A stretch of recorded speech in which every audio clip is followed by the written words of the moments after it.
I should have known that a lamb's wool priced at $10 is not worth spinning except to potentially weave into a rug. And I am not a weaver. So if you're a weaver and you want a pre-scoured Lincoln lamb's wool, message me on Instagram. I'd be happy to give this to someone who wants it.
You know what? I'll just say this. Is the grocery store gonna get mad at me if I complain about the carts not being returned? Wait, what? Like if I come on the podcast and complain about something or talk about something, Yeah. am I supposed to talk about no people, places, or things while I'm here? Honey, you've got a big storm coming. Hello everyone, how are you today? I hope you're having a really good day so far. If you're new here, my name's Taylor. I come to you from Baltimore City, Maryland. And here on my YouTube channel, I feature content that is generally focused on knitting and spinning. In this video, I'm going to spin at my wheel for just a moment and talk a little bit about my spinning journey. Next weekend is the Maryland Sheep and Wool Festival, so I'm very excited to attend that as I do each year. It is rather close to us here in Baltimore. It's like maybe like a 45-minute drive away. And Brian always goes with me, which is a lot of fun. He likes to attend, so yeah, it's gonna be, I think I'm gonna pack a sandwich lunch. I actually don't eat bread.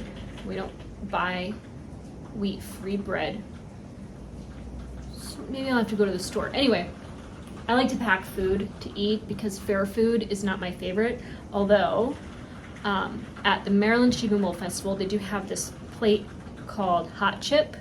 It's like fresh cut and fried potatoes that are like sort of a combination between French fries and potato chips. And you can get it loaded up with all kinds of stuff. So we usually eat that as like a snack. But anyway, it's a fair grounds with fair type of food, and I'm very excited to go. I don't know if I'm gonna buy anything this year. I might buy some yarn from Jill Draper if she's there, but I have no idea what I might pick up, if anything. I am on a budget, and I pretty much spent my budget for April and May on some impulse purchases. Maybe I could talk about those in future weeks after I apply use of such things. But anyway, I digress. Here I am at my wheel. If you can't see her, I want to pan down for a second. This is my Kromsky Minstrel spinning wheel. It is a castle wheel with a double drive band and double treadle, so it has 2 pedals. So I'm going to spin for just a moment. I have on my lap some combed Jacob. Jacob is a breed of sheep that has kind of like a cow pattern. It's very often, I think it's always, like brown and white. And if you don't know, whenever you leave your wheel to rest, like you're done spinning, you do want to loosen your drive band so that it doesn't stretch out. Otherwise, it'll continually stretch and stretch and stretch and then might be too loose. So I'm just going to tighten her up really quick and feed this back in. And then I'm gonna loosen it up now that I have a gauge of how tight the drive band is, because that was way too tight. I will say though, when the drive bands, they break as you own your wheel again and again. You're gonna have to replace this. The very best drive band I have come across in my experience is sold as bookbinding thread. It lasts forever. You can get quite a high volume at a reasonable price. I think I paid $15 for 3 spools. I probably bought that 5 years ago now, and I still have one of the 3 spools probably completely full. So anyway, bookbinding thread, best drive band ever. And depending on, I'm not an expert here, but one thing I do because I'm cheap is that I will start, when I have a new drive band, I will kind of position the what do you call this? The whirl, like positioning, the tension on the thing here. I will position it at the higher range so that if my drive band breaks and I can retie it, I can reuse that drive band a few times before I have to completely replace it. Or anyway, I don't know. That's a little pro tip. But you don't want to have the drive band be too long or you can't adjust it tight enough, or it might position the, this happens to me sometimes, not right now I think, but it has happened where my flyer is at such an angle that the bobbin will kind of like bounce and make that clicking sound. One thing I should do before I actually get started is oil up or grease my wheel. You want to grease everything that moves. So I'm going to grease the leather piece here and at the back. And the wheel will kind of tell you where you want to grease it. I'm going to grease my bobbin. And there's like little holes in my wheel on the metal parts that kind of give you access to grease towards the middle.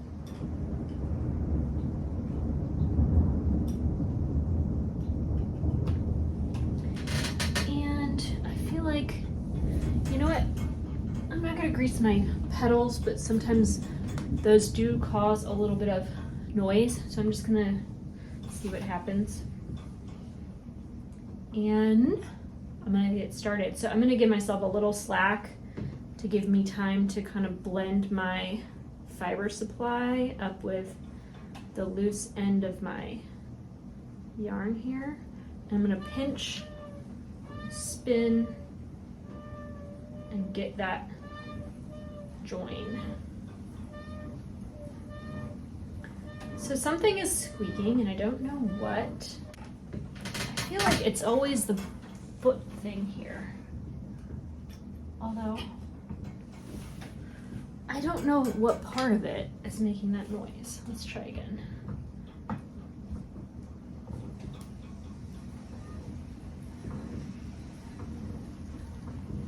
There we go, that sounds a little better.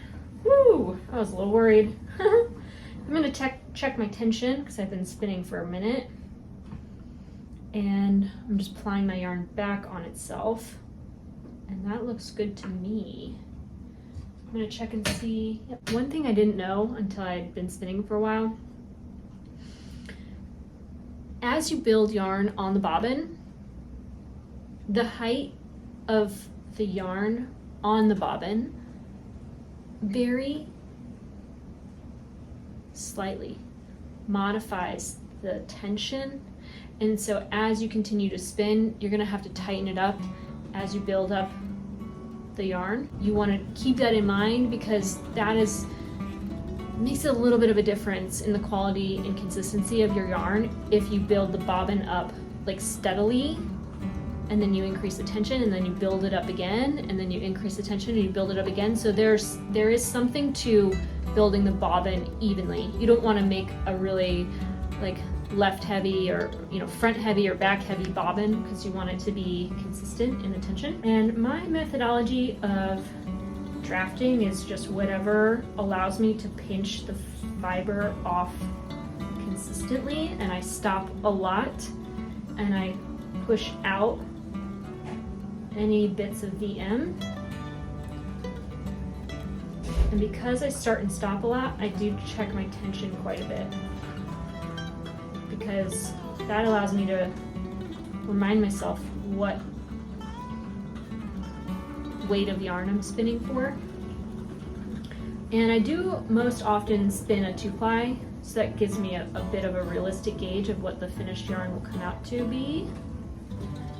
But sometimes I spin a little thinner than I intend to, and when I ply back, there's like a bit of a variance between the 2 plies. When you ply the yarn back on itself, the tension is going to be uneven between the two, because one is spinning one way and one is plying back in the other way, and so it's just I'm mindful of that. It could be because it's too thin on one side than the other, but it also could be that the tension is a little bit unbalanced.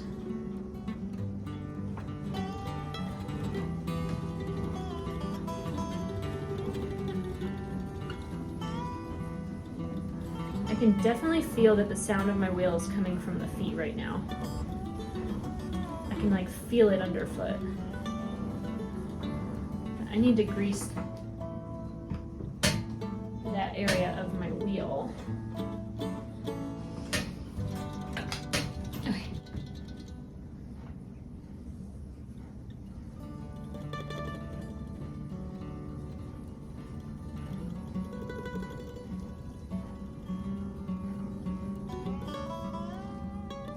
Sometimes I catch little fibers, like it might have been a second cut. I always try to pick them out as they come through in my singles.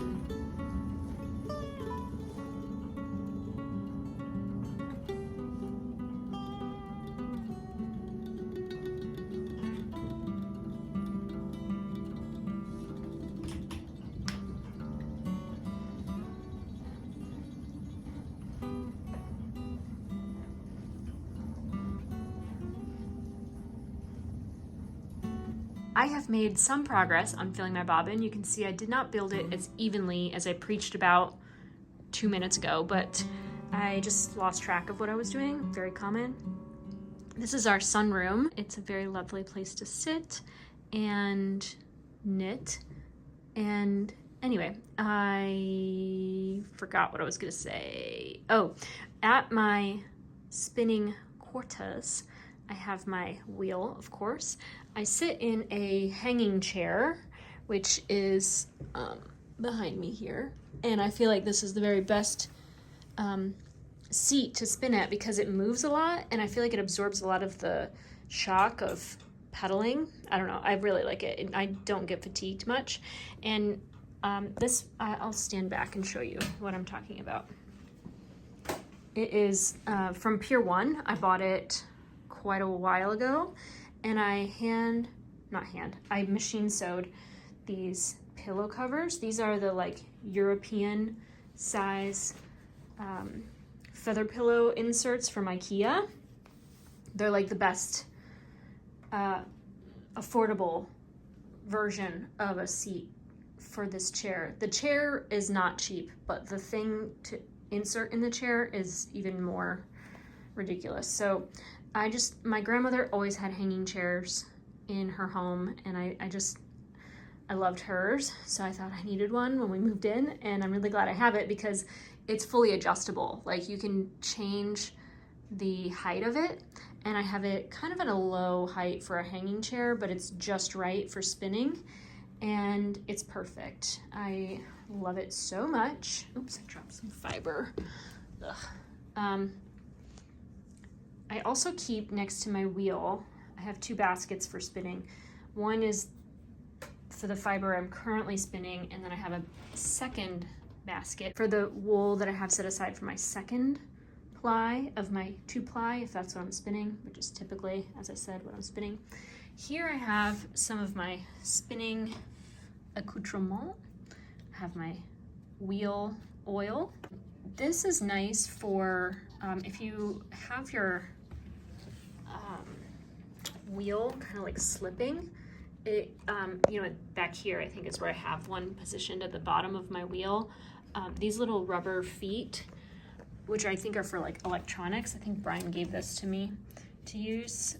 That can be really good to keep your wheel from slipping. I bought this because I thought I needed one, and I don't. I do not use this because here's the thing. If this is for fingering weight, that is appropriate for once your singles are plied, not necessarily like while you're sitting and spinning. So this is a great tool for like after your yarn is finished, but not necessarily while you're spinning your singles. So I don't know why I keep it here, except that it's spinning related, and I don't really use that much. This is the waxed linen thread I mentioned buying for my replacement drive bands. With 3 spools, I have 1.5 left. I think it was like brown, black, and white. But this is perfect. This is the perfect drive band material. So much better than flax twine. Tons better than flax twine. And then I have like little remnant bits of hand spun. I keep those in case I need to put a new leader on a bobbin. I'll finish this basket first. I have my matching Kromsky Niddy Noddy. This is used to take the yarn off my bobbin. I have matching Kromsky hand carders. I'm editing this video and I can't help but feel like an American Girl doll with all her little add-on accessories that cost a bunch of money to, you know, amplify the experience of being a doll. And I have my Kromsky matching walnut, what do you call it? Lazy Kate. Let me bring it out here. The reason a Lazy Kate is wonderful is that it will apply tension to your bobbins. So you position them to, you want to use the wide side of the bobbin, not the narrow, and you weave this band here between those, and then you can give a little tension and it'll kind of change the speed at which these turn. So it's great. And some of my leader threads, they'll wear out, or they'll get thin, or they'll just get a little nasty. I have a few extra bobbins. So my wheel comes with a Lazy Kate, but the issue with this is that there's no tension band on it. So I prefer not to use this when I'm plying. I use my Lazy Kate for plying because of that tension aspect. So much better than not. I feel like I get much more even plying with tension. This is 2 remnants that I quickly plied. But yeah, I think I'm gonna run this back through my wheel because I've never spun something so loosely plied. I'm not a huge fan of loosely plied yarn. So that's there for now. I usually take things right off, but I don't know what I was thinking when I did that. But here is a little close-up of my yarn. You can see I was not paying attention to it building up. I should have switched it much sooner. But there's that. I am really hungry and I need to have a snack. This is like prime spot number 1. This is where someone is always snuggling. This is a Icelandic fleece that I bought years ago, and Star Baby chews the fiber out of it. So it's like constantly shedding because she rips the hair out of the skin. It's a bit frustrating, but I have to come in and remove all the chunks she's torn out of it. Right, Shippy? Here is my combing corner. I have a thrift store find and my first ever crocheted Afghan, little thrift store embroidery pillow cover. And in the corner here, I have most of my fleeces. You can see I have what is some Cordale on display in this little basket. This is one of the first fleeces I ever processed. And I did not do my very meticulous methodology, so there's a little bit of lanolin stuck in it. It's a little bit short of a staple compared to what I typically buy now. So to me, this is just kind of raw wool I might not ever process, to be honest. I just have it in a basket here to display. So if something were to happen to it sitting out like this, I wouldn't be all that upset. But I think I do have in here hidden some lavender cedar discs. I have those little closet cedar discs, and I put them in all of my yarn drawers with a little lavender oil on them. But anyway, this is the majority of my fiber stash. I thought I would look through it before I attend Maryland Sheep and Wool because I need to reacquaint myself with everything I already own before I feel a sense of FOMO. Right, so this is, if you've never, I don't think you've ever met Trixie and Nettie. This is Trixie, this is Nettie. These are my two Chihuahuas I had since I was 18, and they passed away a while ago now, but anyway. What do we have here? We have random bits of wool. I don't know that I'll ever use this, but I think that this is, these are seconds. So this is like the clean extra wool that came off my combs. I thought maybe I would repurpose it into like a very like a little speckled like woolen spun type of situation. I have a little remnant bit of, I think I forgot to finish spinning this hunk. It's just like random bits in here. I don't even know what some of it is. I just really like these canisters. Ooh, this still has lanolin in it. I can feel it. This is something like I know now, having processed it long ago, like I don't want to ever spin that because it's just so sticky. It would really not be fun. I don't know, do I have anything in here? More random wool. This feels sticky also. I should probably like get rid of this. I don't even know it was here. I think this is wool I've been saving with the thought of carding into a bat. But some of it feels rather clean and wonderful. Some of it feels a little sticky icky. So I don't know. I've just been hoarding little bits of wool here and there. This might be nice for softening a cat shelter. So this, let's start with this. I'm gonna set up my tripod. This is, I don't know how much I have of this, but I just recently washed this for the second time. It had a little lanolin stuck in it. But this is a merino fleece. You can see it has quite a short staple length. I feel like this is a rather short staple for a hand spinner's fleece, one that's specifically shorn and sold for hand spinning, and still comb it. I don't need to card this to spin it. It might be better for carding, this short staple, but I like to comb. I know I've spun a sample before I rewashed it, and it was a little sticky. So I rewashed it. I have probably enough to spin like possibly 150 grams, maybe 200 grams, because I have a bag upstairs too. I should just combine with this. But I have this set aside because it's a smaller fleece. I don't have much of it. I think that this might have been a yearling fleece. I don't even know if I was aware at the time what it was in terms of its age when I bought it, but it was a smaller volume fleece. And the sooner I clear one of these pillowcases, then I'll have more vehicles for storage.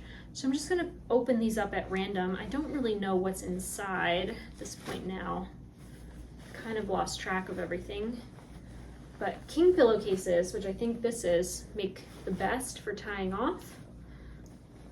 Here I have a similar fleece. This one is also a nice dark chocolate, and I have about the same amount, but this one has a little bit of bleaching at the tips, and it is quite longer. There's a little bit more crimp to this, and I washed it really well.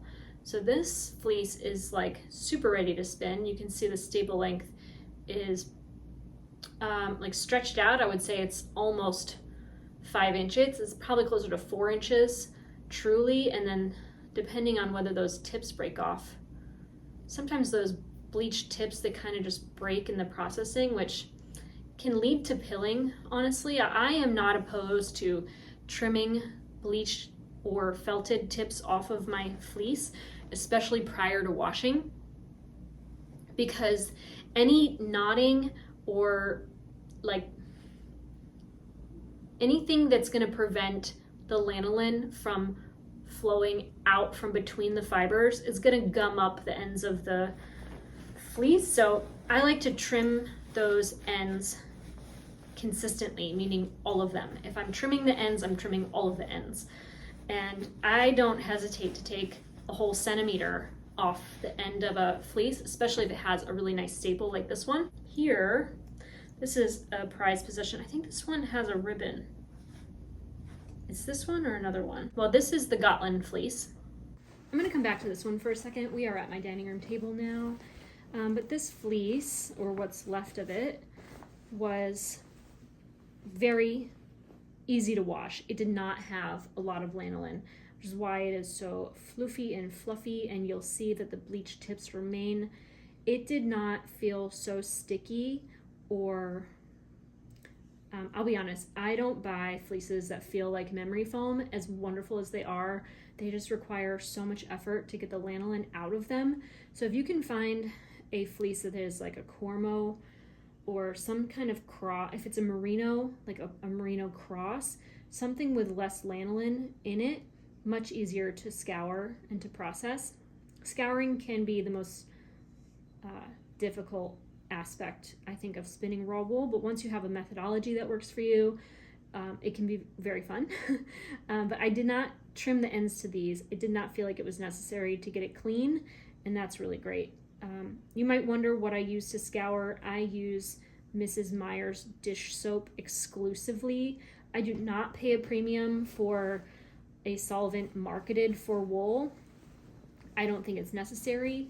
And I have tried Dawn dish detergent. I felt like it was way too harsh and it was way too difficult to rinse out. And I tried for way too long to get it out of my fleece in the beginning. So I don't know if it was my approach at that time or the soap itself, but I find that the Mrs. Meyer's soap is way easier to rinse, and it does degrease quite well, much better than like other kind of generic brands of soap. I find Mrs. Meyer's is the best for removing lanolin.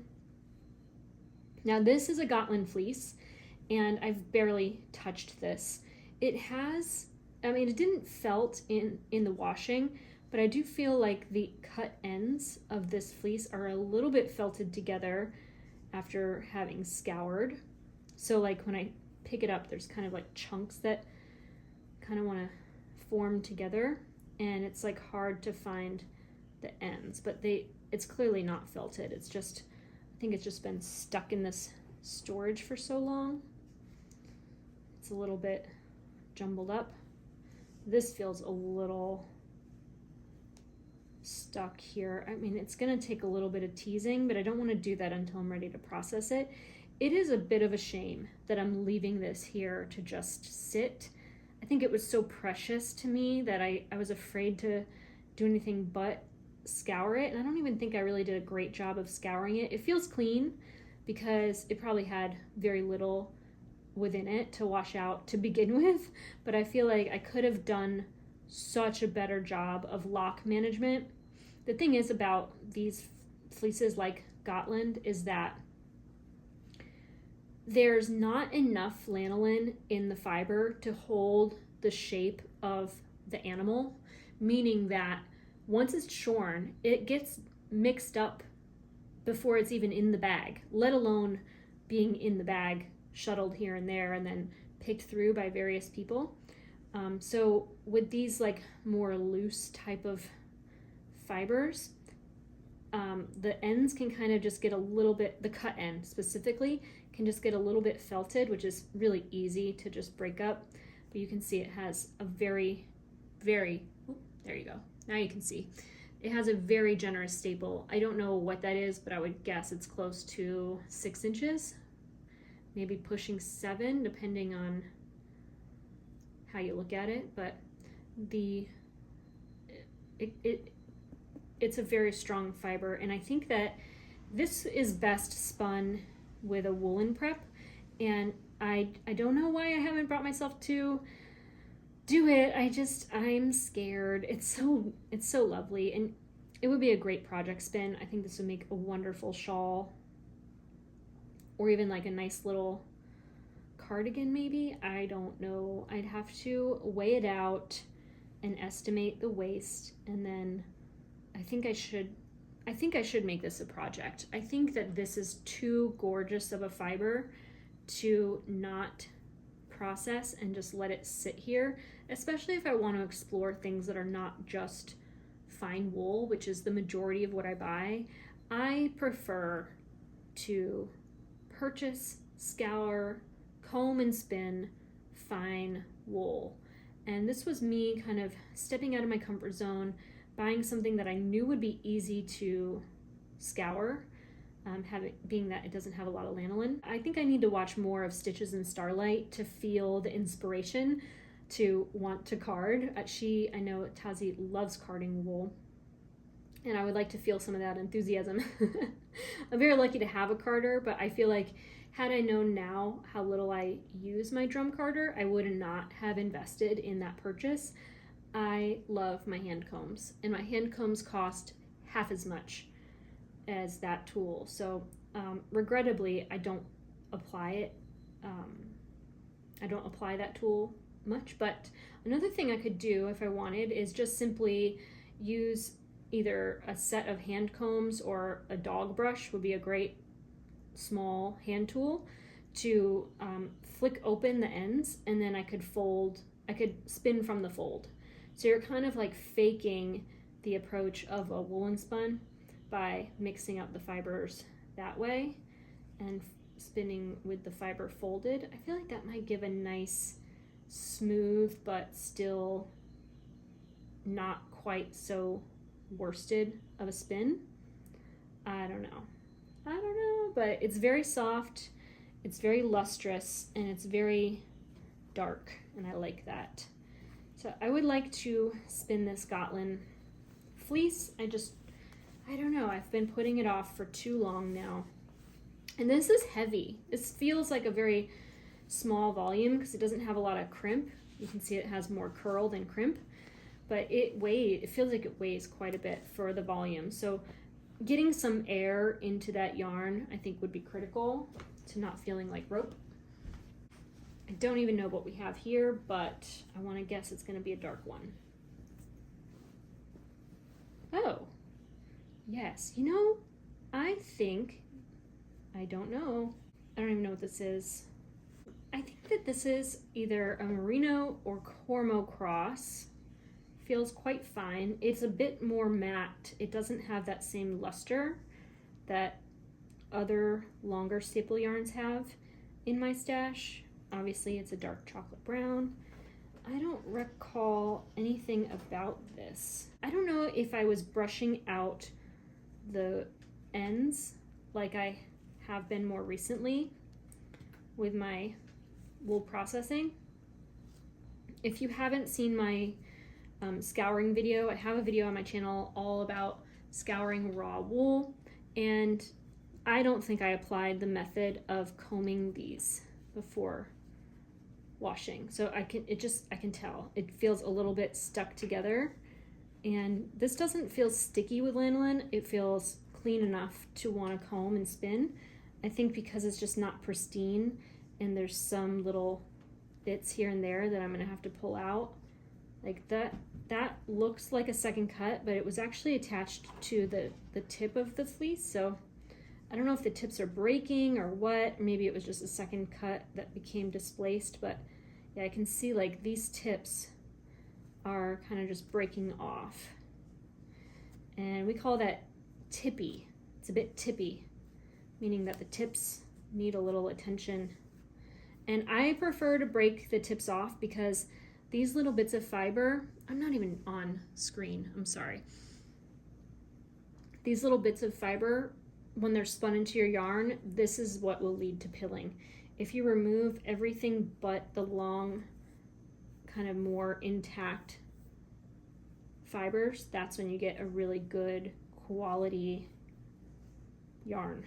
All right, what do we have here? This fleece feels relatively clean, but it does have a little bit of residual, like a minor amount of residual tackiness to it, especially in these like very densely compressed areas, which is the number one reason, again, why I flick open both the cut end and the tip ends to my raw wool. I use a little, you can use a dog brush, you could use hand combs. I use a set of hand combs and I flick open those ends before soaking in a cold water bath and then transitioning to a hot water bath with that Mrs. Meyer's dish soap I mentioned. I know what this is now. I had one of the best years at Maryland Sheep and Wool. I met up with someone in the wool barn. They bought like 6 fleeces. They just bought so much stuff. And they were like, let me give you some. And I remember they gave me like a arms full of this gorgeous, perfect Cordale. It was, I mean, this is perfect. I just didn't wash it perfectly. And this is that. That's exactly what this is. That's why I have this much of it. That's why it is so bright and white. But this is a gorgeous fleece. I think it's clean enough. I think there's a few spots that are a little sticky that I might be able to just comb through. But if you were to compare this to this, do you see the difference? My lighting is atrocious. The staple length is not quite the same. The one I have is about an inch longer, but this color is so bright and you pay a price for that. A bright white fleece is going to cost a little bit more, and it's hard to know when you're shopping if it is as bright as it can be, because when they're not scoured, they look very yellow, they look discolored, and I would even say this could probably get a little bit brighter if I wash it better. This is the fleece I was thinking of that has a ribbon. It's got a first place in the mohair department, or whatever, category. So shiny, so pretty. I think this was a yearling. I'd have to find the paperwork. And I have washed this, so, you know, it feels like these very curly fleeces. The cut tips really want to felt together, but I've never had anything so shiny. It looks like silk, little silk fibers, very fine, and it doesn't feel like, it doesn't feel scratchy. I mean, it feels like kid silk for sure, or even it might be, sometimes I wish I kept the thing in the bag. I keep everything in a little storage container, all the fleece info. But this would be a wonderful yarn. It's a shame that I'm letting it sit here. I think maybe I will practice on the Gotland. This is just divine. I really need to mend this pillowcase. What do we have here? This looks like, ooh, I actually have the thing in here. That was smart. This is a Cordale by Linda Reichert out of Ohio. I bought 4.5 pounds at $28 a pound. I will say Cordale has a much higher price than a lot of other hand spun fleeces, or hand spinners fleeces. I don't know why Cordale is so expensive, but it was coated, and when was this? 2023. I thought that I spun this entirely, but I think I had 2 bags of it. This looks very like diverse in color. Like there's a lot of different grays happening. I don't know if I'm going to, I don't know what I'm going to do with this, but it looks like fun. I know the lighting is not great today. It's very overcast, but this has so much crimp. Like the crimp to this fleece is incredible. It's a little bit closer to medium than fine. Cordale is not the softest. I'm sure you already know, but a lot of yarn makers. They do produce Corriedale breed specific yarns, and you can feel it has a tiny bit more tooth than your standard merino, but it has such crimp. It gives a more voluminous bounce to the yarn. There's a lot of blending to do with this color. If I don't blend it well, I don't think it's going to be consistent enough to want to knit a garment with. So maybe what I'll attempt to do is lay it out on a table, split it up amongst light and dark, and then do what Tashi recommended, which is we'll weigh both, and I'll determine the total amount of weight, and then I will apply that same ratio to each batch of wool that I process on my drum carder, and then it'll be hopefully, I think there might be enough to knit a whole sweater out of this. These are the last two, and then I have two more upstairs, but I'm already running out of steam. So far we've determined that I have a lot of wool to prepare on my drum carder. Here I have, okay, let me tell you something. I'm gonna open both of these really quick.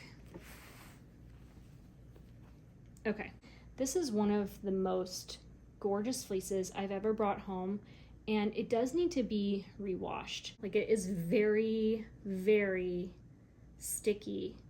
I need to rewash this wool. I need to give it another scour with more detergent because it is way too sticky to want to process.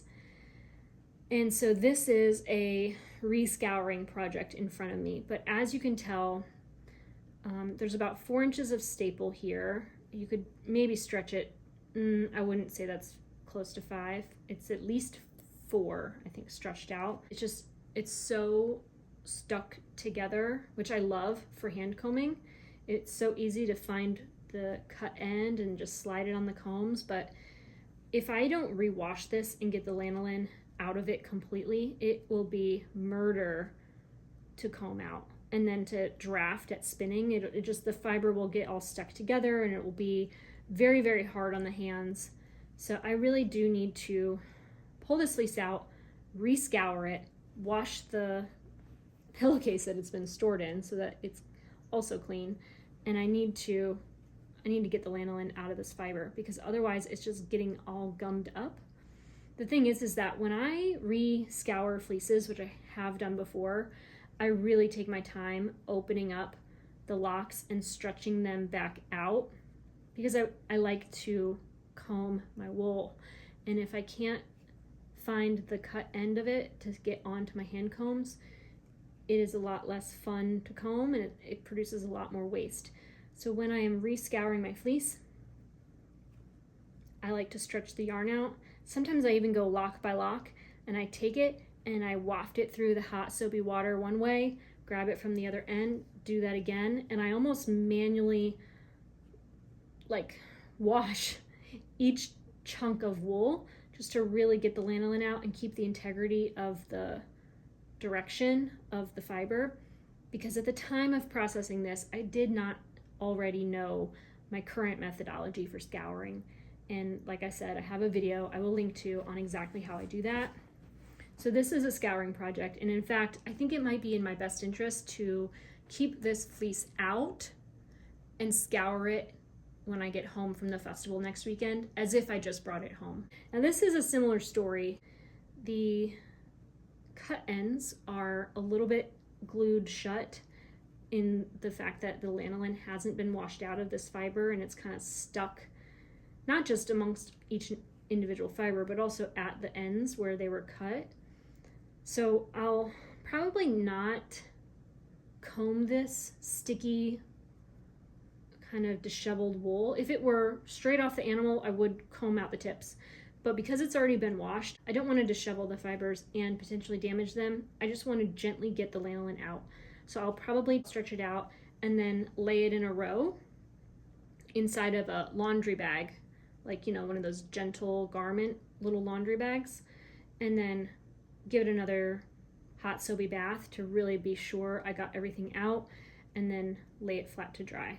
My hands are so sticky after touching this fiber. It has quite a bit of lanolin in it, but this is just such a gorgeous, gorgeous fiber, and It's rather consistent in its tone. It doesn't have a lot of different tones. This is like a fawn color. I actually have, as this is, spun an entire sweater quantity and knit an entire sweater out of this yarn. What's that magazine? It was a popular knitting magazine.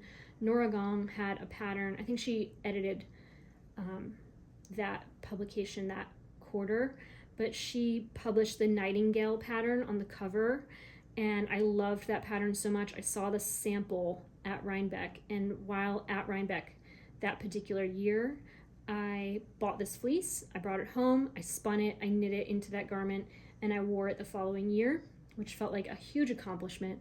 But I will confess, that yarn was spun with so much lanolin in it that I can't wear the garment. It smells too much of lanolin.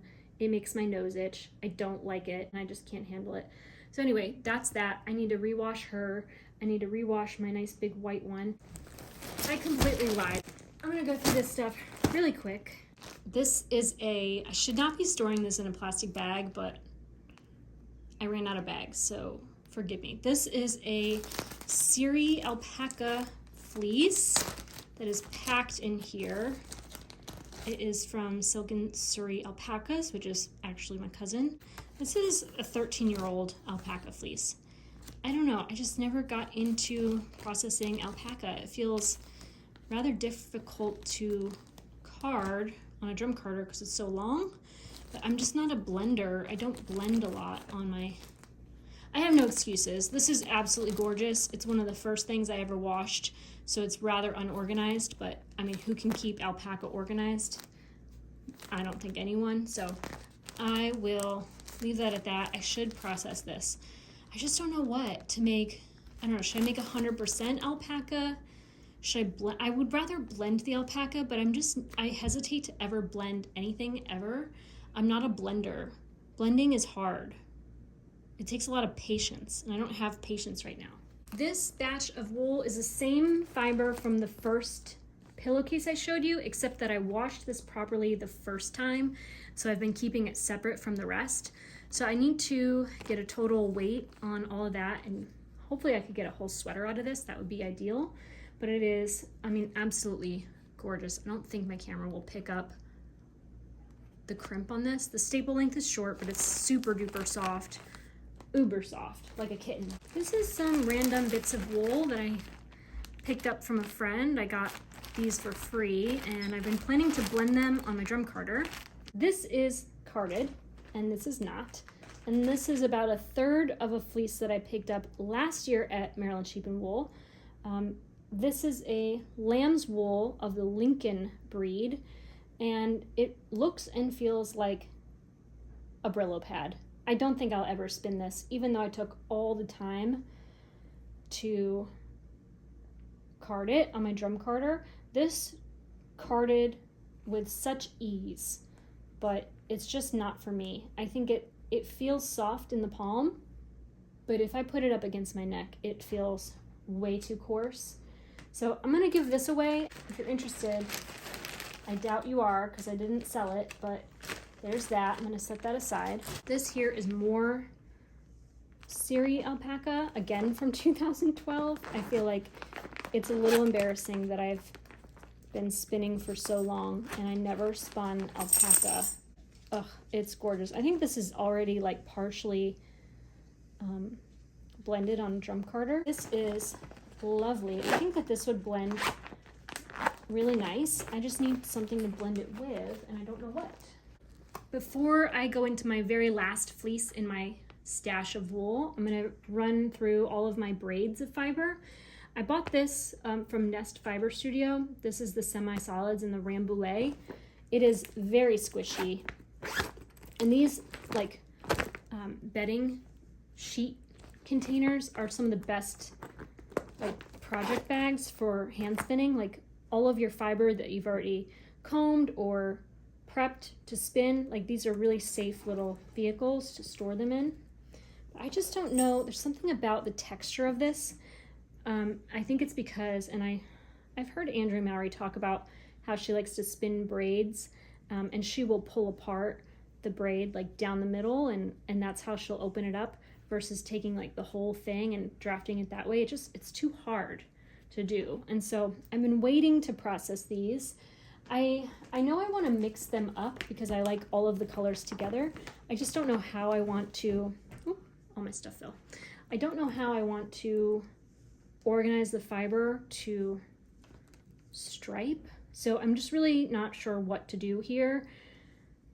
If you have any ideas, let me know. I think this would be another fun thing for me to pull out and look at and touch and feel and think about making with before I go to this festival and feel like I want to buy all of the really fun things around me, because it's not in my budget to buy more stuff. I'm running out of space. Like I don't even have anywhere to put more new things. So I should really make something with what I have and take advantage of that. This gorgeous, I don't even know what that is. It's a type of sheep, but it's super soft, very gorgeous, and I need to spin it. It's 100 grams. This might be nice to maybe just spin for a contrast color. It's so precious. Here I have another, this is a braid from Nest Fiber Studio called Greater Good, Organic Polworth. I decided I wanted to take all the purple and pink out because I wasn't the biggest fan of the purpley pink. I do like this like red color, but anyway, I was kind of playing with color and then I just abandoned this project. I found it just slipped out of my hands in a weird way. I don't know. I haven't, as you can tell, manipulated the fiber all that much. I'm afraid to play with color. I think that's what happens when you spend all your time spinning raw, natural, undyed wool. You see something as gorgeous as this and like, I don't even know where to start. I know Andrea has great advice on this subject on her YouTube channel, Andrea Mowry, as you know. I've not gotten around to it. I think I should start to embrace the single skein projects though, when it comes to spinning, because it would feel so nice to know I actually did the thing. Here I have 2 braids. These are from Neighborhood Fiber Company. I don't think that they dye wool anymore, but as you can tell, the dye lots are very different, so I would definitely need to apply the 2 together. And this is just something I've never gotten around to. I found it a little difficult for me to spin because, like I said, I'm so particular. I'm afraid to do it wrong. I need to just suck it up, Buttercup. You know what? These look great together. I am obsessed with gold and brown. Like, is that not just heaven? I love this so much. So this could be, what, 300 grams? Maybe I could do like a t-shirt color work yoke situation. Because this does have silk, it might be nice and drapey. I think I just discovered a project. 3 skeins to spin here, and then we have a 4th random skein. And then I think that this weighs out to 100 grams. I don't know. There's that. This is the darkest parts of the Lincoln fleece that I mentioned giving away. I would be happy to give this fleece away as well. I just need to bag it up and put a free sign on it, whoever wants that. This is a gorgeous little quilted project bag. And here in my Hair Still Designs bag, I don't know why, oh, my order came in this, I think. That was really nice of them. But this is the lightest of the Lincoln fleece. That was a $10 mistake. I should have known that a lamb's wool priced at $10 is not worth spinning except to potentially weave into a rug. And I'm not a weaver. So if you're a weaver and you want a pre-scoured Lincoln lamb's wool, message me on Instagram. I'd be happy to give this to someone who wants it. It's just not for me. And the very last, but certainly not least, is my newest fleece. This is stored in 2 bags because there's some variation in the color. This has been scoured perfectly. It is completely clean, and get a little bit here. It's just gorgeous. Nice long staple, I would say 3.5 or 4 inches. This is just gorgeous. Do you see that crimp? It's got like a very open crimp, not too wiggly, kind of wavy. These are unofficial terms, I think. And then the majority of the fleece is this more consistent shade of a darker gray. So you can see this has a little bit more of a mousy brown. I'm a sucker for a mousy brown natural fleece. I don't think it's the most flattering color on my skin tone. I think it's a bit drab to wear, but when you're in a sea of white and cream fleeces and then you see this, it just really grabs my eye. But you can see the difference in color there. I like to separate the light from the dark and scour and store those separately. So I think that, it'll all blend out to be a more uniform tone once combed, but I'm very excited to comb and process this. I think it's going to be a reward project though, because clearly I have a higher volume of this fleece than any other, which means it's definitely a sweater quantity project.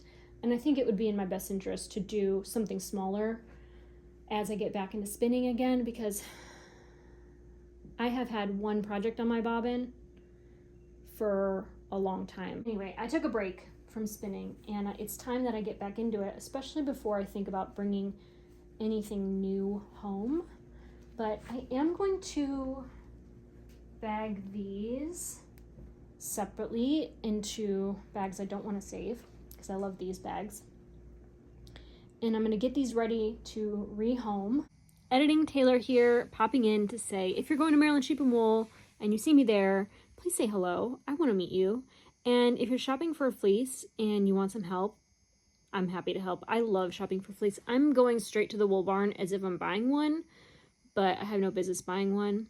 I just want to enable everyone who is thinking about buying a wool fleece to know what they're buying and know what to look for, and hopefully find some really good ones, because Maryland always has the best selection of raw wool. And yeah, I hope I see you next weekend at the West Friendship Fairgrounds, I think it's called. Anyway, that is it for this week's episode of the Thread to Men podcast. I want to thank you so much for watching. If you want to find me on social media, my name is Taylor E. Owen on Ravelry and Instagram. You can find me on TikTok as Taylor Knits, and I hope you have a wonderful day, a wonderful week, and that you take care. What we're here tonight to talk about is a new vision, admittedly on a small scale, but those of us who work for the city of Burlington think everything starts here and goes outward. But what we're talking about here is a new vision about the relationship of people to the work that they do. Now, the fact of the matter is that many of us work 40 hours a week, or 50 hours a week, or 60 hours a week, all over the United States of America. And we become used to the way we relate to our employers. We understand and we accept it as a basic reality that we go to work for somebody else, that somebody else decides the kind of product that will be produced, how it will be produced, where it will be produced, and when it will be produced. And that somebody else has the right to say that, gee whiz, we can't make money in this town anymore, and we're going to leave and go to the Dominican Republic where we can get workers for $2 or $3 a day. Why do we have to pay all of $4 an hour when we can get cheaper labor abroad? I, the owner, will make that decision, and you, the worker, and you, the community that used to house this company or this factory or this office complex, tough luck. It's mine. I own it. I will do as I please. And it seems to me that not only is this bad economics, but it's very bad for the fiber and the soul of the nation. Because what it does to people is it makes all of us very childlike, very infantile, very dependent on the big daddy who has the money and can call the shots. I think people are not happy about a society where we're seeing greater and greater concentration of power and wealth. You read it in the papers every day. This gigantic corporation has just bought out that gigantic corporation. And this interlocking directorship not only owns this company, but it owns that company. It all comes down to a pyramid. We have a handful of people with the wealth and with the power. And I think what many of us would like to see is turning that pyramid on its head and giving power back to the people. You can own the car, you cannot own the means of production of the car. And their logic is that in a communist society, you have to give to the masses, like you have to contribute something to the community, and you are allowed to work for your own personal use. What you cannot do is benefit off the labor of somebody else. So their argument is, if I'm one person, when I work, I get paid a salary, right? But what I cannot do is make 1,000 other people work, and I don't do any work, and I get paid off of all of their labor. That's what communism says is illegal. The means of production belong to the people. All of the manufacturing is government owned. Now there are all companies, all businesses are government owned. All large tracts of land are government owned. There are a few exceptions, most of them that came from when Hong Kong was returned to China. Hong Kong had been for 100 years British. There were a bunch of Chinese people that were living there that were used to a free economy. And these people are, as you know, very, very wealthy people. They built very big businesses. Well, these Hong Kong billionaires who are used to being free went to Beijing and said, one of two things is going to happen. You're either going to play games, you're either going to deal with us nicely in the sandbox, and we will stay here as a Chinese company in China, or we'll just get the out. We don't have to stick around because we got billions of dollars. So what's it going to be? So there are certain companies like that were able to maintain their companies separately. There are also public companies, because you can have a public company. You can't have a company that is owned by an individual privately. Okay? So BYD, the big competitor against Tesla, that is a public company. It is a Chinese company, but it is publicly owned. And the Chinese government gave a lot of money to get it going, just as our government gives a lot of incentives to get businesses going. But now, wait a minute. If it's publicly owned, isn't that like our stock market? Bro, what is happening? This is a meeting of the Debras and the Barbaras. Amazing. Market? Yes, it is traded on our stock market. It's a Chinese company that is traded on our stock market. They set their rules. Our businesses knew what the rules were, and they chose I love business this decision to do business in China. Our business leaders gave it to them, which sounds crazy until you realize you're the CEO of Apple. You want to go sell Apple phones to 1 billion people in China. Or you want to get access to 1 billion workers who are higher skilled workers. Do you think the CEO of Apple didn't know that to go do that, China says, great, you can come here, but the price of entry is you will share your technology with us. You will teach us. We have to get something out of this too. And what we want is to learn from you. We want to learn your technology. So you have to share your technology, or nobody's forcing them to do business in China. If you don't want that, you know when you're Apple that your patents are not going to be respected, but you chose to go build a factory there. Well, then you can't then say, now you stole my technology. So what's happened here is you've got a CEO that either is thinking very short term. Let's say you're Tesla and you're like, okay, I'm going to give them all my technology because in the short term, I'm going to have this huge burst of business. My revenues are going to go skyrocketing. I'm going to have this great advantage that makes me as a CEO look great. And Not trying to be uncharitable, but the shock that it's Deborah, wine mom, soccer mom, etc., as if housewives don't have intelligent conversations about the economy. No, intelligent people that have conversations about the economy can still be completely invested in intelligent people that oftentimes have conversations about the economy don't actually have this perspective. This is not about intelligence. This is about perspective.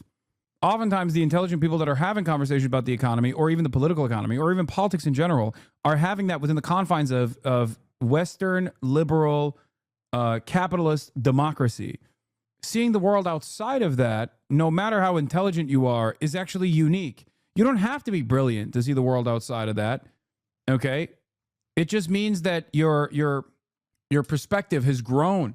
It has shifted. The fact that I may be training a competitor that is going to absolutely destroy me in the market 5 years or 10 years from now, well, that's not my problem. I won't be CEO then. I'll let the next guy deal with that. So that's one possibility. And, you know, that's just a business decision. The other possibility is that you're Nike.